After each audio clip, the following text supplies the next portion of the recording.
Si este episodio les gusta, denle 5 estrellas y seguir al podcast. Esto nos ayudaría a llegar a más personas y a seguir produciendo este contenido. Para empezar este episodio les propongo un juego. Yo les voy a describir una cocina y ustedes me tienen que decir cómo se imaginaron a la persona que vive en esa casa.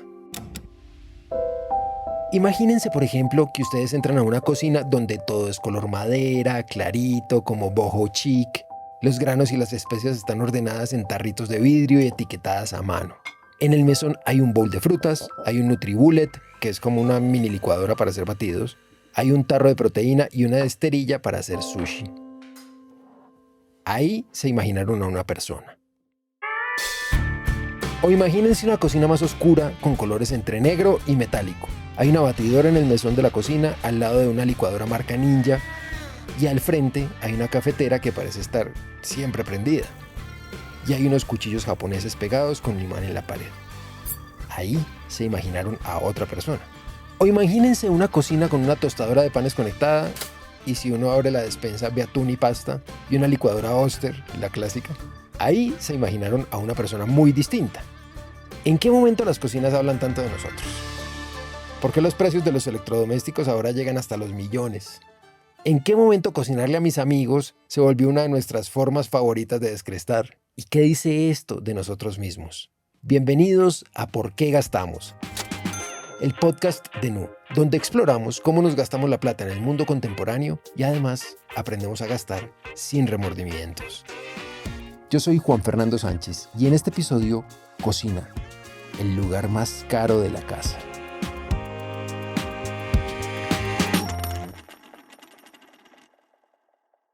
Yo tengo un montón de hermanas, pero mi hermana mayor y yo todo el día nos mandamos como casas de ensueño, como en la Toscana italiana, algo totalmente, digamos, delirante. Pero el común denominador que tienen esas casas es que tienen unas cocinas espectaculares, digamos, un poco en mi visión de eso que quiere decir, pero son pisos rústicos como en ladrillo, ¿no? Como todavía medio áspero. Quien están escuchando es Amelia Rey. Ella es Nu Anchor y tiene una relación especial con cocinar. Y como están escuchando, ella tiene clarísimo la cocina que se sueña. Porcelanas lindas, no sé, en azul y blanco, unos mesones así espectaculares, como describe Andrés, en la mitad, como para poder que eso realmente sea el centro de convergencia social en la casa. Entonces, que mientras que unos cocinan, los otros pueden estar ahí acompañando. Esas casas casi todas tienen, por ejemplo, horno de leña, que siento que eso pues ya es como, pero sería espectacular poder tener mecanismos para poder hacer cocina realmente distinta, pues más allá de los fogones que conocemos de las cocinas tradicionales y sobre todo como que se sienta muy, muy propia para mí. Que aunque puede que la cocina soñada de ustedes sea diferente, cada una de las cosas que Amelia mencionó y que ustedes mencionarían, de hecho cuéntenos en los comentarios cómo sería la cocina de sus sueños. Todas estas cosas tienen historia. Ustedes no se imaginan todas las historias que cuentan los elementos de las cocinas y hoy queremos contarlas. Por eso vamos a empezar desde el principio. Si vamos a hablar de cocina, es que todo empezó con el fuego. Quien escuchan es Sandra Quintero, exdirectora de la revista Habitar del Tiempo de Arquitectura y Diseño de Interiores, a quien invitamos para entender mejor cómo es que llegamos a tener las cocinas que tenemos ahora. Nuestros mega recontra tatarabuelos en las cuevas, cuando descubrieron el fuego, ¿qué pasó? Se juntaron alrededor de este para calentarse, para iluminarse y para cocinar. O sea, dimos el paso de lo crudo a lo cocido. Y de lo crudo a lo cocido nace la cultura. Cuando descubrimos el fuego y empezamos a cocinar, pasa una cosa súper importante. Y es que empieza a existir lo que conocemos como las casas. De hecho, si uno se tratara de imaginar las primeras casas, que todavía no tenían salas ni habitaciones ni baños, nuestras casas básicamente eran una gran cocina. En las casas solo había un fuego central, a menudo contenido en una chimenea. El hogar te calentaba, el espacio de dormir, el espacio de cocinar y el espacio en el que convivimos. Y miren que esta idea en el fondo perdura. Piensen en esto. Si ustedes viven en una habitación que no tiene cocina, eso más bien es como un hotel. O piensen qué diferencia una habitación del hotel de un Airbnb. Pues que el Airbnb tiene cocina. Y entonces, volviendo a la historia, es solo hasta la Edad Media, más o menos en el siglo XIII, que por fin tenemos en nuestras casas un espacio casi que exclusivamente dedicado a cocinar. ¿Cuándo? Dijeron, oh, vamos a hacer una chimenea como a dos vistas, ¿sí? Entonces, una tenía el espacio doméstico de convivencia y el otro se viene el espacio de cocina. Pero para llegar a las cocinas que conocemos ahora, todavía falta un montón de tiempo. O sea, tuvieron que pasar 300 o 400 años más para que las cocinas ganaran verdadera independencia del resto de la casa. Y eso fue posible con el nacimiento de la burguesía. ¿Por qué? Porque con la burguesía se inventa el servicio doméstico y cada vez más personas, que ya no son solo reyes, tienen personas trabajando en sus casas. Y entonces ya hay un espacio de la casa donde los sirvientes cocinan y los patrones comen en el comedor. Entonces era también una manera de situar socialmente a los miembros de la casa y a las personas o a la persona del servicio, ¿no? Que estaba al mando del ama de casa. Esta lógica o esta forma de pensar en Colombia la reconocemos tal vez de la casa de nuestros abuelos o incluso de los apartamentos viejos donde detrás de la cocina había un cuarto para las mujeres que trabajaban en servicio doméstico y vivían en las casas. Entonces, así las cocinas permanecieron durante mucho tiempo separadas del resto de la casa. Y repito, estaban hechas para ser utilizadas por el servicio. Esa era, digamos, la norma. Pero entonces, listo. Hasta aquí una historia rápida de las cocinas como espacio. Pero ¿en qué momento empezamos a llenarlas de cosas? Empecemos por lo fácil. Los sartenes y las ollas y los instrumentos para cocinar existen hace más de 10.000 años. Casi que en cualquier museo arqueológico hay tumbas, adornos y cosas para cocinar. Pero más o menos hacia 1860 algunas cosas empiezan a cambiar. Volvamos a las casas de los burgueses con cocinas separadas. ¿Quiénes cocinaban allá? El servicio. Pero ¿quiénes estaban a cargo de las cocinas? Las mujeres burguesas. Y menciono esto porque en consecuencia las cocinas empezaron a decir algo de ellas. O sea, algo de las mujeres burguesas. Para ser una buena mujer burguesa, tu cocina tenía que tener una serie de cosas que aparecían en uno de los libros más famosos de la época. Se llamaba el Mr. Beeton's Book of Household Management, en el que la escritora, la señora Beeton, hizo una especie de guía de las cosas que todas las mujeres deberían tener en sus cocinas. Y adivinen qué había en esa lista. Son prácticamente los mismos utensilios básicos que uno se imagina que tiene que haber en alguna cocina y que puede comprar en el Dollar City o en ambiente gourmet, de acuerdo a su presupuesto también. La cajita de los condimentos, el colador, las espátulas, el tenedor para los asados, la pesa, unos tarritos, un tajador y obvio, lo que les acabo de contar que ya existía, cubiertos, vajilla y ollas y todas esas cosas que existen hace mucho más. Y estos productos eran caros, pero ya eran asequibles. Un colador de metal, por ejemplo, podía costar alrededor de 1 o 2 chelines, que era la moneda de la época, que es lo mismo que costaba una libra de carne o una docena de huevos. Y una pesa de cocina costaba entre 5 y 10 chelines, que es lo que costaba un abrigo de buena calidad o una caja de té de alta gama. Pero eso no es todo. Porque en la misma época había un chef súper famoso llamado Alex Sawyer, que fue la primera persona que se imaginó una cocina con electrodomésticos. Incluso cuando no había electricidad. Entonces, déjenme les cuento esta historia. Este man trabajaba como top chef en el Reform Club de Londres. Y digamos que su cocina se hizo viral porque tenía todo lo nuevo de la época. Era una cocina en la que en el mismo espacio había estufas a gas, refrigeradores a base de agua, hornos con temperatura ajustable, asadores rotatorios, o sea, esos que vemos ahora para asar pollos. Todo esto estaba en la misma habitación y era nuevo porque no se usaba. Eso nunca se había visto antes. Y su cocina se volvió tan famosa que empezó a dar tours guiados para las personas que quisieran visitarla. O sea, así como hoy dan tours guiados en las oficinas de Apple o de Google, la gente iba a ver la cocina de Alex Sawyer. Pero eso no es todo. Después de esto, se puso a inventar como los primeros electrodomésticos. Y lo digo entre comillas porque todavía no había electricidad. Pero son como las primeras invenciones tecnológicas pequeñas para las casas. Este man se inventó cosas como el hornito mágico. Sí, el mismo que las niñas pedían de Navidad. La cafetera mágica y una máquina para cocer huevos, que no es tan distinta a las máquinas para cocer huevos que tenemos hoy en día. Todas estas cosas costaban entre 2 y 6 chelines. De nuevo, no eran baratas, pero sí accesibles. Entonces, no es nada loco decir que Alex Sawyer fue tal vez el primer gran chef influencer, y lo digo por dos razones. Él fue el primero en vendernos esta idea de que cualquiera puede cocinar como un chef desde casa, porque además hizo decenas de libros de recetas que eran súper populares. Y gracias a él, en nuestras cocinas empezaron a aparecer otros nuevos infaltables, grandes, como la estufa y la nevera, y pequeños, como el hornito. Y les recuerdo que todo lo que hicieron Alex Sawyer y la señora Beaton fue antes de la electricidad. Y entonces, cuando llega la electricidad, ya todo estaba listo para que los electrodomésticos fueran el boom que fueron. Creo que tan temprano como 1901 ya está la aspiradora. Creo que en 1917 está la nevera, la lavadora en 1909, la plancha eléctrica, etc., etc., ¿no? Pensemos en las cosas que ponemos en nuestras wishlist cuando nos mudamos de la casa de nuestros papás. Una cafetera, un procesador de comida, el hornito para calentar, la tostadora, la licuadora, todo eso está desde antes y son los mismos de hoy día. Claramente hoy día son más bonitos, son más prácticos, son más potentes, pero seguimos antojándonos de los mismos. Él es Jorge Rauch. Yo creo que Jorge no necesita presentación. Es uno de los chefs más famosos de la historia reciente de Colombia. Y esto que dice es clave.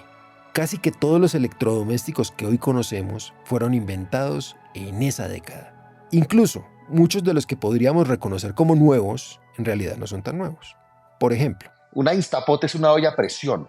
Pero, pues, eléctrica. Eso es todo lo que es. O por ejemplo, la Air Fryer es una maravilla y es una cosa muy sencilla, es un horno de convección. El horno de convección se lo inventaron en el 67, pero hasta el 2005 un inventor holandés lo volvió muy pequeño y muy potente. Y además le puso freidora de aire, que es tremendo nombre, y fue un éxito. Yo siempre digo que la freidora de aire entre el 2019 y el 2021 se volvió en el último PlayStation que todo el mundo quería tener de la cocina. O sea, el que no tuviera una freidora de aire en Colombia estaba out. Él es Andrés Vázquez, director de mercadeo del grupo empresarial detrás de marcas como Imusa. Pasaron de básicamente no vender nada en el 2018 a duplicar, más que duplicar, a llegar a vender más de 1.200.000 unidades en un año en Colombia. Y ese es el producto que para la cocina hoy se sigue vendiendo más para Colombia. El fenómeno del air fryer es bien interesante, porque cuando llegó era muy costosa. Se podían conseguir cercanas al $1.000.000. Y hoy, que hace parte de los básicos de la cocina, se consiguen desde $200.000. Y por otro lado, la Instapot, que la mencionamos hace un rato, y que es un poquito más reciente, esa todavía es más costosa. Va desde los $700.000 hasta el $1.500.000. Y menciono todos estos electrodomésticos que son nuevos, entre comillas, porque en general el consumo de electrodomésticos en Colombia está aumentando. Porque el mercado hoy de electrodomésticos de 2019 a 2022, pues básicamente se duplicó. Hoy en Colombia nosotros, diría yo, estamos en una etapa de adopción de muchos electrodomésticos. En otros países del mundo, sobre todo en Europa, nosotros calculamos o nosotros sabemos que el promedio de utensilios eléctricos de cocina en los hogares es de 17. Nosotros aquí en Colombia hablamos de 5 o 6. Creo que todavía hay espacio para crecer, todavía hay espacio para... Pero entonces, si todo en términos funcionales es más o menos lo mismo, ¿por qué les estamos contando esta historia? Pues les estamos contando esta historia porque lo que ha cambiado es mucho más esencial. Y me refiero a la forma en la que nos relacionamos con la cocina. Y para seguir contando esta historia, necesitamos recordar cuáles fueron las cosas que cambiaron. Lo primero que cambia es que se acaba la esclavitud. Empezamos a hablar cada vez más de derechos para todas las personas y con eso cambia para siempre la forma en la que nos relacionamos con el servicio doméstico. Y en consecuencia, el trabajo doméstico lentamente se vuelve parte de la familia. Y además de eso, la vida de las mujeres empieza también a cambiar. En medio de las guerras mundiales, las mujeres tienen que salir a las fábricas, a hacer labores que antes estaban únicamente reservadas para los hombres, porque ahora eran ellas las que tenían que sostener la economía de sus países, y sus labores dejan de estar al interior de la casa. Y entonces, en 1920, empiezan a aparecer cocinas muy distintas, como por ejemplo la cocina de Frankfurt, que fue diseñada por una mujer arquitecta, que se llamaba Margaret Schulte-Litoski, que se inventa una cocina súper práctica, con las áreas de lavado, cocinado, etcétera, un estudio para hacerlo más funcional. Habló como con 1,000 mujeres para ver qué se necesitaba, con el objetivo de que las mujeres pudieran conquistar 2 espacios. Uno, el del tiempo libre, y otro, el de integrarse al mercado laboral. Y atención, hasta este punto las cocinas han cambiado mucho, pero seguían siendo, en general, como las casas de los abuelos. Las casas de los abuelos siempre era cerrada, era como que la cocina no era pública, la cocina era como muy del ámbito femenino además. Pero eso cambiaría pronto. ¿Qué les parece que durante el siglo XX muchas más personas empiezan a tener más dinero y empiezan a invertir en sus casas? Y en esa época se popularizan las ferias como Expo Todo. Y dentro de esas había muchas como Expo Hogar. O sea, las antecesoras de la Feria del Hogar que hacen en Corferias todos los años. Y la más representativa de todas era el Ideal Home Show. El nombre es superdiciente, el show de la casa ideal. Esta feria era tan impresionante que se hacía como un modelo de un barrio en un parque de Londres y todas las personas podían entrar a las casas construidas en tamaño real para ver las últimas tendencias en arquitectura y en objetos. Y millones de personas asistían. La gente con dinero viajaba de toda Europa para ver estas ferias. Lo sorprendente es que este evento hoy todavía se hace. De hecho, la entrada para el Ideal Home Show del 2025 está entre los 14 y los 16 euros. En el 2024 recibieron más de 160,000 personas. Y como se imaginarán, las cocinas eran las protagonistas de esas ferias. Y justamente en el marco del Ideal Home Show se presenta justamente la cocina que todos queremos tener en este momento, la cocina abierta. O como le llaman, la cocina a la americana, ¿no? Donde la cocina se convierte en el centro social de la casa. La cocina a la americana, que es un término que seguro muchos reconocemos, es una cocina que responde sobre todo a nuevas estructuras familiares. Para que justo sea un espacio público, un espacio social. Porque claro, o sea, hoy en día las mamás, desde hace 2 generaciones, las mamás trabajan y era muy horrible regresar de trabajar e irte al cuarto de la cocina a trabajar para el resto de la tribu mientras ven la televisión y no. Entonces esto se abre y esto integra al resto de la familia para que participe tanto de, idealmente, pues de la preparación de los alimentos, como de contarnos cómo nos fue en el día, cómo te fue en el colegio, cómo te fue mi amorcito en el trabajo. Entonces se abre, habla también de una sociedad donde la comunicación entre la familia es mayor, se le da una mayor importancia y donde también se le está dando un valor al trabajo doméstico que es digno de ser compartido idealmente por el resto de los miembros de la familia. Esta cocina americana es muy fácil de reconocer en cualquier serie gringa relativamente contemporánea. Piensen en la cocina de Friends, o en la de Big Bang Theory, o incluso en la cocina de iCarly o de Drake and Josh. Esto nos habla incluso de nuevas formas de convivir en los hogares. Porque, por ejemplo, en Friends son roommates que conviven y todos cocinan sin importar si eres hombre o mujer y todos comparten juntos en la cocina. Pero esta cocina abierta, por el hecho de ser abierta, es tremendo punto de inflexión. Porque nace otra necesidad que antes no teníamos. Y es que las cosas que hay en la cocina sean divinas. Que es el nuevo lugar de mostrar. La cocina, lo que tú muestras también es una oportunidad estética, ¿no? O sea, tú vas a Casa Ideas y vas a IKEA y pues te quieres traer todo. Y te quieres traer todo, porque todo está pensado para que sea lindo, porque ahora la cocina es ese lugar. Que hace parte del tour de la casa. Y si tienes un aparato lindo, pues lo muestras. En lugar de guardar tu exprimidor de naranjas, lo exhibes. En lugar de guardar el cosito para el frutero, lo exhibes. Y es lo mismo que en donde tú escoges dónde servir, ¿no? Entonces no es lo mismo a lo mejor que tú tengas un cuenco, un bowl de plástico X ahí todo feito, a uno bonito también de plástico pero con un poquito de diseño. O tener unos cuchillos de estos cuchillos japoneses maravillosos que pueden cortar una hoja de papel al aire. Y esos cuchillos, obvio, los exhibimos en el portacuchillos con imán, que no está en un cajón, sino en la pared. Yo odio las bolsas plásticas. Entonces todo lo que yo compro en mi casa que venga en una bolsa plástica, lo meto en unos frascos de vidrio grandotes que tengo. Entonces, no sé, el arroz, la harina, azúcar, garbanzos, lentejas. Y los más chiquitos, por ejemplo, las vainillas, terminan como en unos frasquitos de vidrio también, porque además siento que el plástico va cogiendo como olor, como que es difícil de lavar bien. Y entonces, Los electrodomésticos hacen parte de la decoración de la casa porque ya no caben en los cajones. ¿y cómo les parece que el primer electrodoméstico diseñado para verse hermoso y ser exhibido en la cocina es uno llamado el Kenwood Chef? Hey, lady, forget all that. Meet the swinging, mixing, mincing, slicing, shredding Kenwood Chef.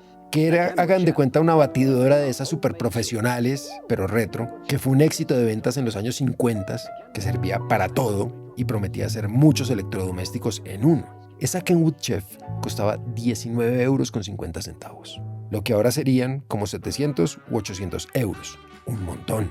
Y como este electrodoméstico era tan pesado, sí, pero también porque era divino y porque era un símbolo de estatus, siempre se ponía sobre el mesón de la cocina. O sea, nunca se guardaba. Eso que empezó con el Kenwood Chef hoy es demasiado evidente. Por ejemplo, Ninja tiene una máquina que se llama la Creamy. Y es una máquina que hace helado en 2 minutos. Y esa cream, adivine, es divina. Viene como en 7 colores, incluyendo verde menta, oro rosa, negro y blanco como hueso. Prácticamente los mismos colores en los que uno puede pedir un iPhone. Pero sí, es la neverita tipo años 50, en color rojo, amarillo, divino, las cafeteras. Por ejemplo, piensen en cómo se ven las tiendas de electrodomésticos más fancy. Esas tiendas cada vez se parecen menos a una góndola de supermercado y se parecen cada vez más, literalmente, a una tienda de Apple o una tienda de diseño. De hecho, de acuerdo con Mordor Intelligence, se espera que el tamaño de mercado de electrodomésticos llegue a 537.28 mil millones de dólares en 2024. Y las categorías que más crecen son las de mayor valor agregado, o sea, los más sofisticados. Y esto dice mucho, porque el estatus y el lugar emocional que tienen esos objetos es distinto. Porque en la cocina también hay objetos de deseo. Hay objetos de deseo. La batidora KitchenAid color rojo con sus 700,000 aditamentos que no solamente mezcla, sino que amasa, sino que hace claras a punto de nieve, mejor dicho, de verdad, era el objeto erótico más deseado, por el amor de Dios. Pero quietos ahí. Sí, uno los tiene para mostrarlos, pero cuando uno los ve, también nos da placer. Importante. O sea, nuestra relación con cocinar también cambió. Quiero ser muy claro con esto. Cocinar siempre ha sido un acto de libertad y de expresión. Cocinar siempre ha sido una delicia para muchas personas, pero también, como ya vimos, estaba muy amarrado al servicio, al trabajo doméstico. O sea, culturalmente cocinar era también una obligación para las mujeres de la casa. No sé, por ejemplo, mi abuela amaba cocinar, pero mi abuela también tenía que cocinar. Y en la medida en que todo, y que se empieza a acercar más a la casa y que se vuelve un tema no solo de que la mamá cocina y que la abuela cocina, sino que todos podemos cocinar. Ella es Juliana Duque, consultora, editora y escritora en cocina y gastronomía, exdirectora de Semana Cocina. Y esto que menciona es clave. Nosotros, o bueno, cada vez más personas, no importa el género, no importa la edad, no importa la clase, podemos cocinar y queremos cocinar. Y esto hace que la cocina entre en el espectro del ocio, o sea, algo que yo hago porque es un fin en sí mismo, sin algún otro propósito más allá de hacerlo. Entonces, la cocina hoy obedece a demasiadas razones para usarla. Y en la medida en que se ofrecen más cosas, pues la gente compra más y consume más. Por ejemplo, a veces cocinamos porque nos toca, y para esos casos hay productos. Entonces hoy aparecen ollas como la Multichef, por ejemplo. La Multichef es una olla a presión automática que lo que hace es, yo le permito a la persona delegar completamente. ¿Eso qué quiere decir? Yo puedo programar la olla e irme para el gimnasio. Y la olla me va a hacer el arroz sola. Se demora 20 minutos. Pero como acabamos de decir, la cocina también pertenece al mundo del ocio. Porque en la medida que uno aprende a disfrutar de la gastronomía y de los alimentos, aprende a disfrutar de algo más en la vida. Sí, porque cuando uno aprende de vinos, o cuando uno aprende de perfumes, o cuando uno aprende de flores. La cocina en realidad es la puerta de entrada a 1.000.000 de universos posibles. Y en cada universo hay muchas personas engomadas y también hay productos específicos. Solo piensen en las licuadoras. El tema de las preparaciones con hielo está de moda. Entonces yo tengo que, para yo poder hacer un frapeado perfecto, las cuchillas de la licuadora se tienen que mover de cierta forma. Pero si en cambio me engomé con lo saludable, hay otros productos. Como licuadoras potentes que procesen mejor los alimentos. Hoy la gente aprendió a hacer, por ejemplo, mantequilla de maní en una licuadora. Entonces, para hacer mantequilla de maní en una licuadora, yo tengo que tener la licuadora prendida bastante tiempo, hacer varios, digamos, procesos de licuado consecutivos. Me compré una licuadora, esas de inmersión, como de que no puede meterla. Hice un guacamole con eso que quedó, en verdad, es como una nube de lo fluffy que quedó. O sea, cada modo de las licuadoras nuevas que cuestan entre 1 y 2 millones de pesos es para un tipo de persona engomada. O con los batidos, o con los helados, o con los frapeados, o con las sopas, o con las salsas picantes, o quién sabe con qué más, porque a medida que uno se engoma con algo, Uno empieza a ver qué necesita para hacer tal receta y qué necesita para hacer tal postre y va uno comprando las cosas. y así hay otros miles de ejemplos y miles de universos. A mí me está pasando ahorita como buena señora millennial, que estoy pasando por una etapa como de fermentados y estoy fermentando también como verduras y conservas.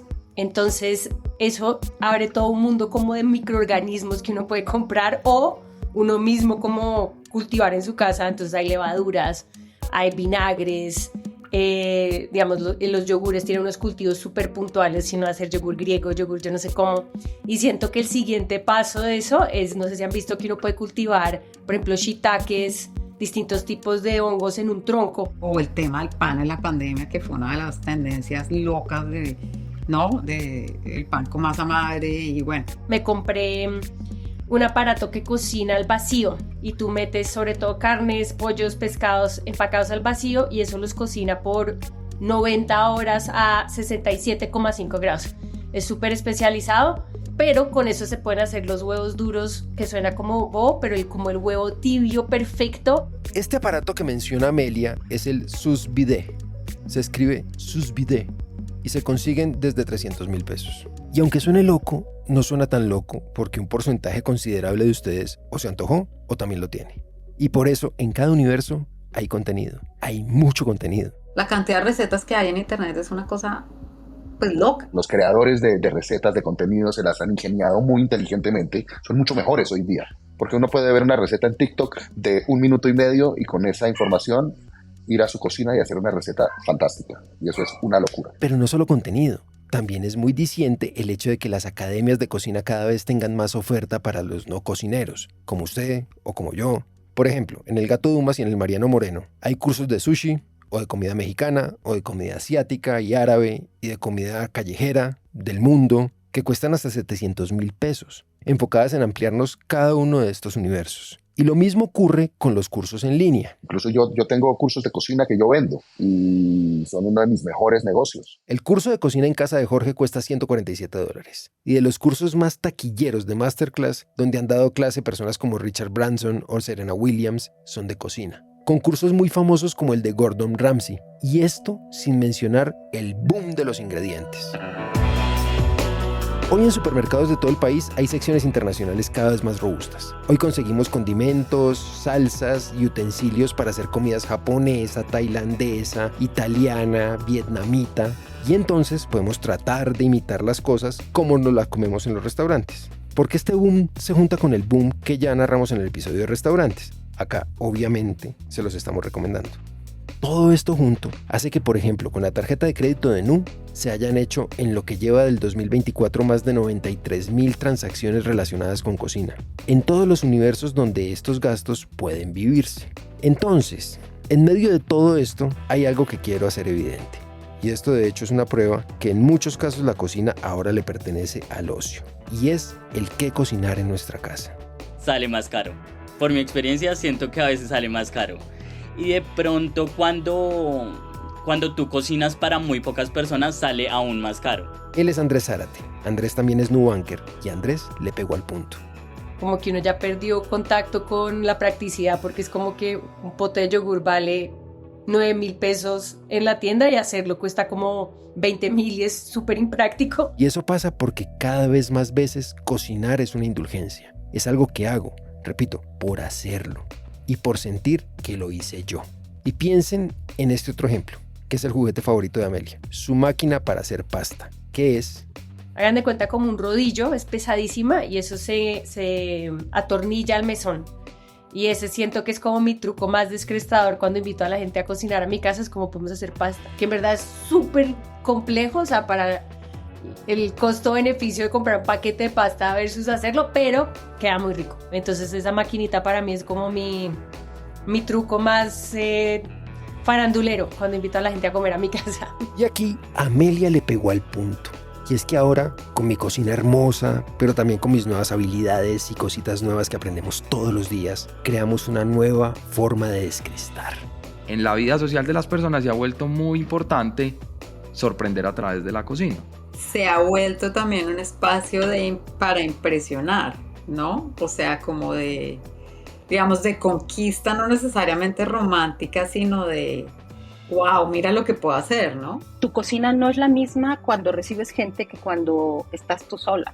Tu cocina cuando tú estás sola en la intimidad de tu vida cotidiana puede estar más o menos desordenada, bla, bla, bla, pero cuando viene gente dices, no, esto habla de mí, entonces, ¿qué haces? La pones súper linda, acomodas las frutas de cierta manera, ¿no? Si yo estoy comiendo sola, vivo de yogur y arepa, como que no me importa, como que tengo que comer, ¿no? Pero si así sea una persona más viene a mi casa o ahora que estoy viviendo con mi novio, es como ya me invento cosas súper sofisticadas. De hecho, caminando a la oficina voy pensando qué ingredientes hay en la casa, qué me puedo inventar hoy. Digamos, en mi caso particular, lo que más me emociona son los emplatados. O sea, tener como dónde voy a servir la comida y que se vea súper linda la mesa. O sea, como esa decoración, por decirlo de alguna manera, se vea linda y se vea especial siempre. O sea, es un espacio para decir y manifestar muchas cosas, desde las más pues bobitas de mira quién soy, la plata que tengo, hasta las más profundas de esta es mi casa y te abro las puertas de mi casa y de mi cocina. Y de alguna manera, como la cocina toca todo, creo que es un calco de la cultura súper rico y complejo en términos de expresión, lo que nos dice de las fuerzas socioeconómicas y por supuesto un espacio de consumismo enorme también, ¿no? Es una confluencia de cosas. Entonces, listo. Ahora entendemos la historia que cuentan nuestras cocinas. Pero ahora, pensemos cómo navegar estos gastos. Y hagámoslo de la mano de nuestros invitados. Pero, antes de seguir, si llegaron hasta acá, porfa déjenos en comentarios qué los hizo pensar este episodio. Y si les gustó, denle 5 estrellas y seguir al podcast. Esto nos ayudaría a llegar a más personas y seguir produciendo este contenido. Ahora sí, empecemos por lo básico. En el universo de consumo de la cocina, yo recomiendo comprar cosas buenas y no muchas cosas. Además de eso, hablemos del ahorro. Uno como ahorra, uno no solamente ahorra en el precio, uno ahorra si compra un producto más durable, porque no le va a tocar reponerlo digamos frecuentemente. Entonces si yo compro una olla que me dura más que otra, pues estoy ahorrando de cierta forma también. Si yo empiezo a entender que algunos productos me ayudan a gastar menos energía, también estoy ahorrando. Entonces pongo un caso. Tú para hacer unas papas que te queden tostadas en un horno convencional, puede que te demores 35, 40, 50 minutos, pues dependerá mucho del horno. En una freidora de aire te puedes demorar 20. Al final de cuentas, esa ecuación de tiempo hace que tú gastes menos energía. O, por ejemplo, un hervidor de agua. Nosotros en Colombia somos muy dados a hervir agua en ollas o en peroles.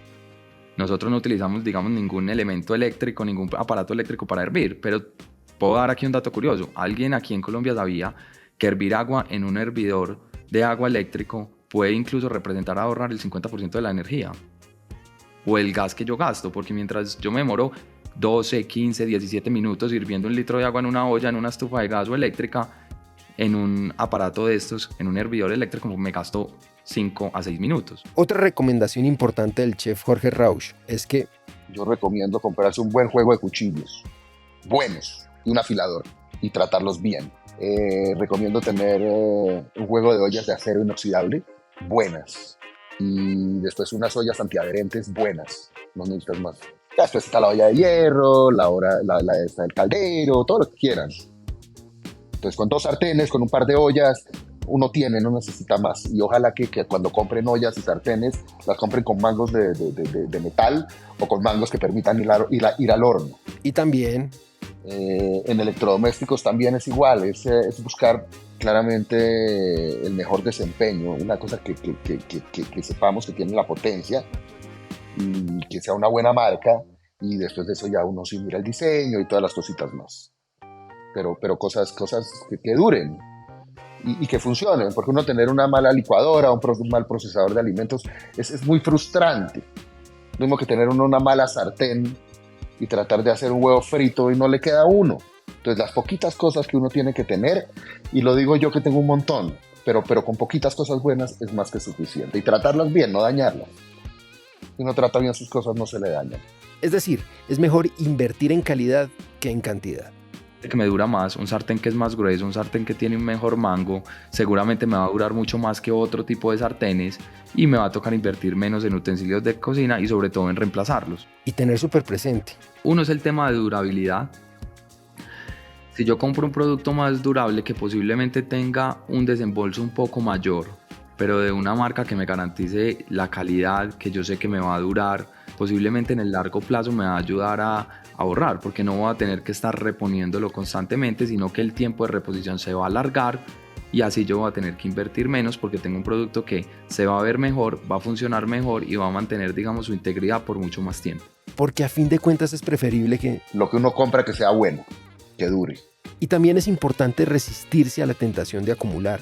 Es que uno tiene que tratar de comprar lo que va a utilizar, porque si no empieza uno a almacenar utensilios y electrodomésticos pequeños de cocina que nunca usa, y eso no vale la pena. Y finalmente, pensar mucho en las opciones que las marcas dan para el tema de la obsolescencia programada, para el tema de reparabilidad. Mientras las marcas me den más opciones de yo poder reparar el producto, también estoy ahorrando. O sea, si a mí se me daña una licuadora y tengo que ir a comprar una nueva, seguramente va a ser más cara que si se me daña la licuadora y la marca de la que compré la licuadora me está garantizando que me la va a reparar. Entonces, si me la repara y queda como nueva, pues... Con esta última recomendación llegamos al final de nuestro episodio de cocina. Y si usted entendió por qué la cocina ahora tiene un lugar exclusivo en su corazón y en su presupuesto, desde Nu cumplimos. Nos vemos la próxima semana con otro episodio de ¿Por qué gastamos? Las marcas que se mencionaron en este episodio no son sponsor. La mención a estas marcas es el resultado de la investigación y conversaciones que tuvimos con los invitados para narrar y reconstruir la historia detrás de este tema. La investigación, concepto y desarrollo de este episodio estuvo a cargo de Mariana Piñeros, Juan Pablo Ramírez y Araceli López. El fact-checking estuvo a cargo de Mia Doini. La musicalización fue de Juan Diego Bernal y Santiago Bernal, todos de Naranja Media. La revisión editorial de este episodio fue hecha por el equipo de Nu Colombia. El diseño visual y arte de la temporada fue dirigido por el equipo de Nu y Monks Colombia.